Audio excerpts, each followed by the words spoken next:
इस नदी की धार से ठंडी हवा आती तो है, नाव जर्जर ही सही लहरों से टकराती तो है।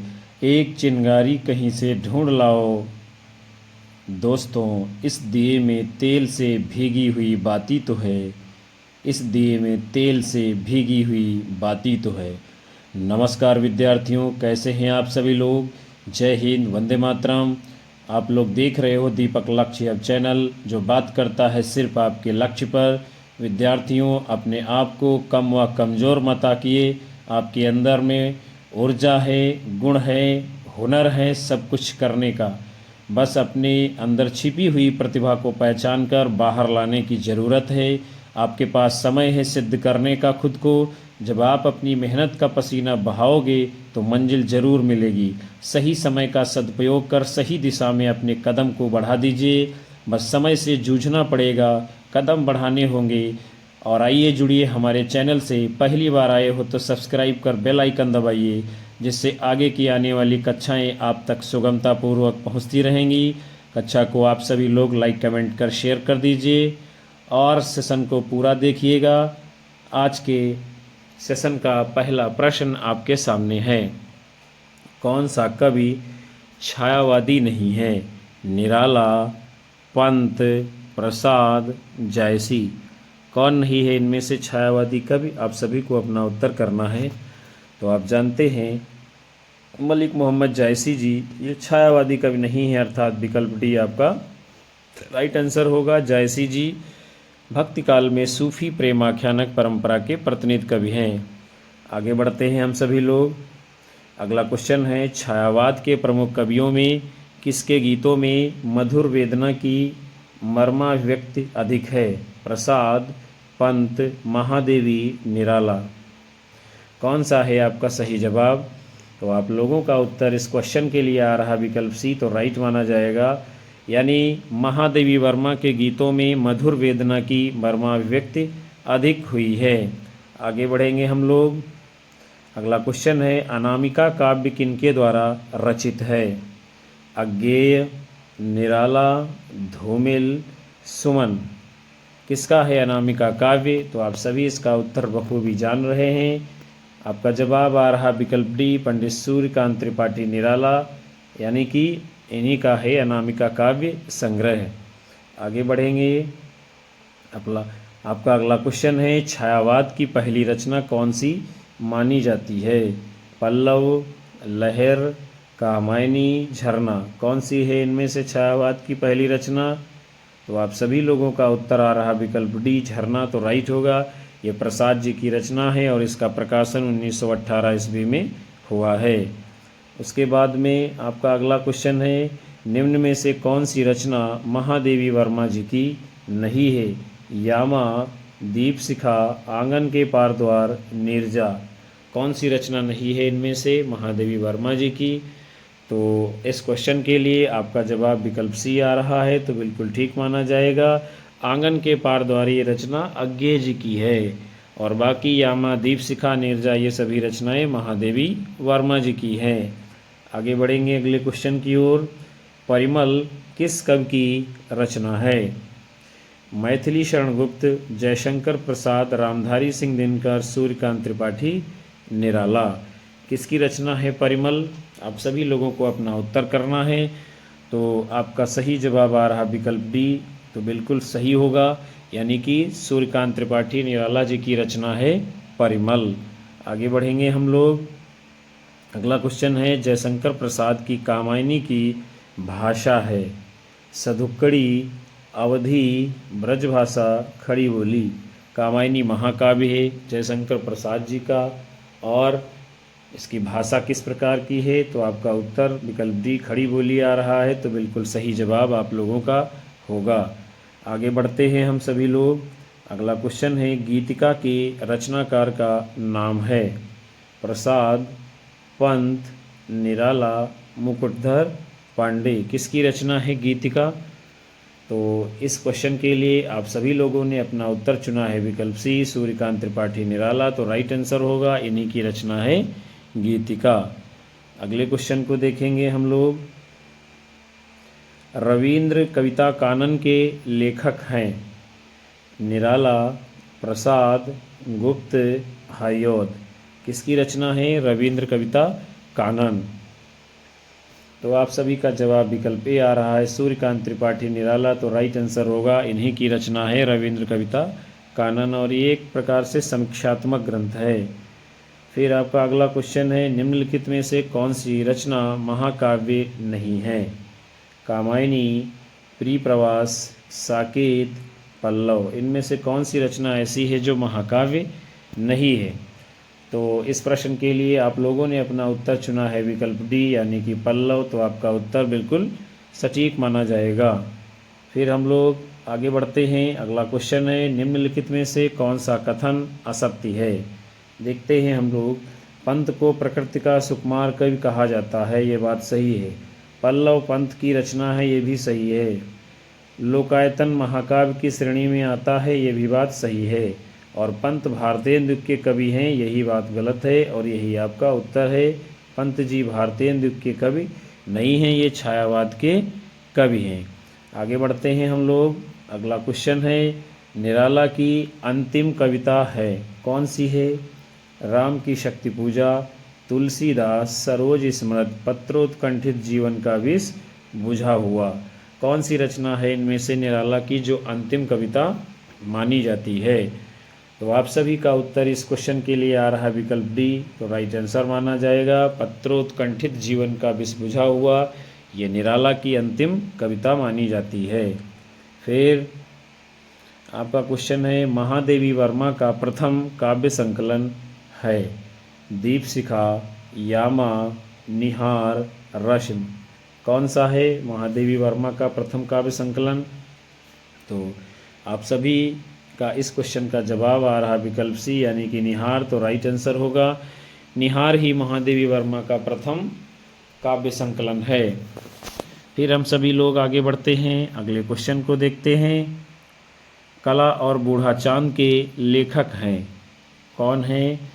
रामधारी सिंह दिनकर, सुमित्रानंदन पंत, सूर्यकांत त्रिपाठी निराला, नंद दुलारे वाजपेयी। कला और बूढ़ा चांद के लेखक कौन है? तो आपका उत्तर विकल्प बी आ रहा है, सुमित्रानंदन पंत। तो आंसर बिल्कुल ठीक माना जाएगा। आगे बढ़ेंगे। अगला क्वेश्चन है, स्वच्छंदतावाद की विशेषता नहीं है? प्रकृति पर्यवेक्षण, प्रेम चित्रण, कथा गीत प्रयोग, ब्रजभाषा में रचना। कौन सी विशेषता नहीं है स्वच्छंदतावाद की? तो जो स्वच्छंदतावाद की विशेषता नहीं है वो आपका उत्तर कौन सा होगा? विकल्प डी, ब्रजभाषा का प्रयोग। प्रकृति पर्यवेक्षण ये है, प्रेम चित्रण भी है और कथा गीत का प्रयोग भी है, और भाषा जो है ब्रजभाषा नहीं है। अगला आपका क्वेश्चन है, लोकायतन के रचयिता हैं? सूर्यकांत त्रिपाठी निराला, बालकृष्ण शर्मा नवीन, माखनलाल चतुर्वेदी, सुमित्रानंदन पंत। यानी किसकी रचना है लोकायतन? तो आपका जवाब विकल्प डी आ रहा है, सुमित्रानंदन पंत। तो राइट आंसर माना जाएगा, इन्हीं की रचना है लोकायतन। फिर उसके बाद में आपका अगला क्वेश्चन है, आंसू है क्या है? मुक्तक काव्य संकलन, अतुकांत काव्य, प्रबंध काव्य, इनमें से कोई नहीं। किस प्रकार का काव्य है आंसू? तो आप लोगों ने अपना जवाब चुना है विकल्प ए, तो ठीक होगा, यानी क्या है आंसू? मुक्तक काव्य संकलन। फिर हम लोग आगे बढ़ते हैं। अगला क्वेश्चन आपके सामने है, उर्मिला किसका प्रबंध काव्य है? नरेंद्र शर्मा, रामेश्वर शुक्लंचल, बालकृष्ण शर्मा नवीन, इनमें से कोई नहीं। किसका प्रबंध काव्य है उर्मिला? तो आप लोगों का जवाब आ रहा विकल्प सी, तो ठीक होगा, यानी बालकृष्ण शर्मा नवीन का है प्रबंध काव्य उर्मिला। आगे बढ़ते हैं। आपका अगला क्वेश्चन है, कविता में रहस्य दर्शन से परिपूर्ण अत्यंत भावुकता भरी रचनाएं करने वाला जो रचनाकार अपने रेखा चित्रों में अत्यंत स्पष्ट एवं यथार्थ चित्रणकर्ता के रूप में प्रकाशित हुआ, उसका नाम क्या है? जयशंकर प्रसाद, महादेवी वर्मा, रामरक्ष बेनीपुरी, विष्णु प्रभाकर। क्या नाम है? तो आपका उत्तर विकल्प बी आ रहा है, महादेवी वर्मा। तो राइट होगा। कविता में रहस्य दर्शन से परिपूर्ण अत्यंत भावुकता भरी रचनाएं करने वाला जो रचनाकार अपने रेखाचित्रों में अत्यंत स्पष्ट एवं यथार्थ चित्रणकर्ता के रूप में प्रकाशित हुआ है, उसका नाम क्या है? महादेवी वर्मा। आगे बढ़ेंगे हम लोग। अगला क्वेश्चन है, कामायनी की रचना के बाद उस धारा का कोई और श्रेष्ठ महाकाव्य फिर क्यों नहीं रचा गया? क्योंकि क्या है? क्योंकि में जयशंकर प्रसाद जी नहीं चाहते थे, ये तो बात गलत है। उस कोटि की रचना का शीर्ष शिखर कामायनी हो चुकी थी। यही आपका सही उत्तर है, विकल्प बी राइट आंसर माना जाएगा। अन्य कविगण प्रसाद के शिल्प कौशल के आगे हार मान चुके थे, ये भी बात गलत है। और अगला है, कठिनाई का सामना करना कोई नहीं चाहता था, ये भी बात गलत है। अगला क्वेश्चन है, यदि श्रद्धा और मन अर्थात मनन के सहयोग से मानवता का विकास रूपक है तो बड़ा ही भावमय और श्लाघ्य है। कथन किसका है? आचार्य नंद दुलारे वाजपेयी, डॉक्टर नगेंद्र, जयशंकर प्रसाद, मुक्तिबोध। किसका ये कथन है? क्वेश्चन नंबर 612 आपके सामने है, तो आपका उत्तर विकल्प सी आ रहा है, जयशंकर प्रसाद तो राइट होगा। प्रसाद जी कहते हैं, यदि श्रद्धा और मन अर्थात मनन के सहयोग से मानवता का विकास रूपक है तो बड़ा ही भावमय और श्लाघ्य है। आगे बढ़ेंगे हम सभी लोग। अगला क्वेश्चन है, प्रकृति का जो सूक्ष्म चित्रण सुमित्रानंदन पंत जी की कविताओं में मिलता है वैसा अन्यत्र क्यों नहीं मिलता है? प्रकृति निरीक्षण का सुअवसर और उसके प्रति समर्पित मनोभाव किसी और कवि में न आ सके, तो यही आपका उत्तर है। आगे के विकल्प देखते हैं हम लोग। पंत जी को अल्मोड़े में बचपन बिताने तथा युवावस्था में इलाहाबाद में रहने का जो अवसर मिला था वैसा किसी दूसरे को नहीं मिला, ये बात गलत है। अगले विकल्प हैं, प्रकृति चित्रण करने की अपेक्षा विचारधाराओं का विश्लेषण करना श्रेष्ठ है। प्रकृति चित्रण में कथावस्तु को पिरोने की गुंजाइश कम होना, ये सारी बातें गलत हैं इस प्रश्न के विषय में। आगे बढ़ते हैं हम लोग। अगला क्वेश्चन है, दुख की पिछली रजनी बीच विकसता सुख का नवल प्रभात किस काव्यकृति का प्रबोध वाक्य है? पल्लव, राम की शक्ति पूजा, चांद का मुंह टेढ़ा है, कामायनी। ये प्रबोध वाक्य किस रचना का है? तो आप सभी का जवाब आ रहा विकल्प डी तो राइट होगा। कामायनी के विषय में कहा गया है, दुख की पिछली रजनी बीच विकसता सुख का नवल प्रभात, ये क्या है? प्रबोध वाक्य माना गया है इसको। आगे बढ़ते हैं हम सभी लोग। आपका अगला क्वेश्चन है, प्रस्तुत काव्य पंक्ति के रचयिता का नाम चिन्हित कीजिए। कितने हृदयों के मधुर मिलन क्रंदन करते वन विरह कोक, पंत, अज्ञेय, प्रसाद, निराला। किसकी कविता का ये अंश है? तो आप सभी का उत्तर विकल्प सी आ रहा है, जयशंकर प्रसाद तो राइट होगा। कितने हृदयों का मधुर मिलन क्रंदन करते वन विरह को के प्रसाद जी की पंक्ति है। आगे बढ़ेंगे। अगला क्वेश्चन आपके सामने है, असत्य कथन को चिन्हित कीजिए। देखते हैं कौन सा इनमें से असत्य है। श्रद्धा कामायनी का तीसरा सर्ग है, सही है। राम की शक्ति पूजा राम कथा से संबंधित रचना है, सही है। और कुकुरमुत्ता में छायावादी शब्दावली का निषेध है, ये भी सही है। जो असत्य है, जो आपका उत्तर है विकल्प डी, अंधेरे में कविता चांद का मुंह टेढ़ा में संकलित नहीं है, यही बात गलत है। फिर हम सभी लोग आगे बढ़ते हैं। अगला क्वेश्चन आपके सामने है, हिंदी गद्य में जब प्रगतिशीलता से प्रेरित रचनाएं हो रही थी तब कविता में छायावाद अपने शिखर पर था। उस विशेष काल की एक उत्कृष्ट काव्यकृति है, पल्लव, साकेत, जौहर, परिमल। बताना है आप सभी लोगों को, अपना उत्तर करना है। तो आपका जवाब विकल्प ए आ रहा है, तो ठीक माना जाएगा। क्या है? हिंदी गद्य में जब प्रगतिशीलता से प्रेरित रचनाएं हो रही थी तब कविता में छायावाद अपने शिखर पर था। उस विशेष काल की उत्कृष्ट काव्यकृति कौन सी है? तो वो है पल्लव। आगे बढ़ेंगे। फिर आपका अगला क्वेश्चन है, सुमित्रानंदन पंत जी की किस रचना को छायावाद का मैनिफेस्टो कहा जाता है? गुंजन, पल्लव, ग्राम्या, लोकायतन। क्या है? सुमित्रानंदन पंत की किस रचना को छायावाद का मैनिफेस्टो कहा जाता है? तो आपका जवाब विकल्प बी आ रहा है, पल्लव रचना। तो बिल्कुल सही उत्तर माना जाएगा, पल्लव को ही छायावाद का मैनिफेस्टो कहते हैं। आगे बढ़ेंगे हम सभी लोग। अगला क्वेश्चन है, निम्नलिखित में से कौन सी रचना सूर्यकांत त्रिपाठी निराला जी की नहीं है? अनामिका, गीतिका, परिमल, निशीथ। कौन सी रचना इनमें से नहीं है सूर्यकांत त्रिपाठी निराला जी की? तो आपका उत्तर विकल्प डी आ रहा है, निशीथ। तो राइट आंसर माना जाएगा। फिर हम सभी लोग आगे बढ़ते हैं। अगला क्वेश्चन आपका है, कला और बूढ़ा चांद किस विधा की रचना है? संस्मरण, उपन्यास, काव्य, निबंध। बताना है आप सभी लोगों को कला और बूढ़ा चांद ये किस विधा की रचना है। तो आपका जवाब विकल्प सी आ रहा है, काव्य विधा। तो राइट आंसर माना जाएगा। आगे बढ़ेंगे हम लोग। अगला क्वेश्चन है, कर रही लीलामय आनंद, महाचित सजग हुई सी व्यक्त, विश्व का उन्मीलन अभिराम, इसी में सब होते अनुरक्त। ये पंक्तियाँ कामायनी के किस सर्ग की हैं, यही आपसे पूछा जा रहा है। चिंता, आशा, श्रद्धा, लज्जा। किस सर्ग की ये पंक्तियाँ हैं? तो आप सभी का जवाब विकल्प सी आ रहा है, श्रद्धा सर्ग। तो आपका उत्तर बिल्कुल ठीक माना जाएगा। फिर हम लोग अगले क्वेश्चन को देखते हैं। लिखता अबाध गति मुक्त छंद, पर संपादक गण निरानंद, वापस कर देते पढ़ सत्वर, दे एक पंक्ति में दो उत्तर।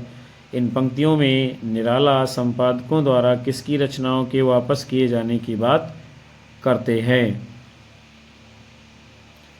सुमित्रानंदन पंत, जयशंकर प्रसाद, अपनी, महादेवी वर्मा की।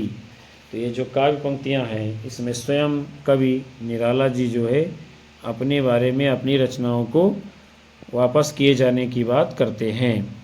फिर हम लोग आगे देखते हैं अगले क्वेश्चन को। राम की शक्ति पूजा कविता का प्रारंभ किससे होता है? राम रावण के प्रखर युद्ध के वर्णन से, राम के पूजा में बैठने से, राम सीता के उदात्त प्रेम से, दुर्गा की उपासना से। कौन सा है आपका उत्तर? तो 625 के लिए आपका जवाब विकल्प ए आ रहा है। तो बिल्कुल राइट जवाब माना जाएगा। राम की शक्ति पूजा कविता का प्रारंभ किससे होता है? विकल्प ए, राम रावण के प्रखर युद्ध से। आगे बढ़ेंगे हम लोग, अगले क्वेश्चन को देखेंगे। रचनात्मक फलक पर विद्रोही और क्रांतिकारी छवि के रूप में किस रचनाकार की पहचान है? सुमित्रानंदन पंत, जयशंकर प्रसाद, महादेवी वर्मा, सूर्यकांत त्रिपाठी निराला।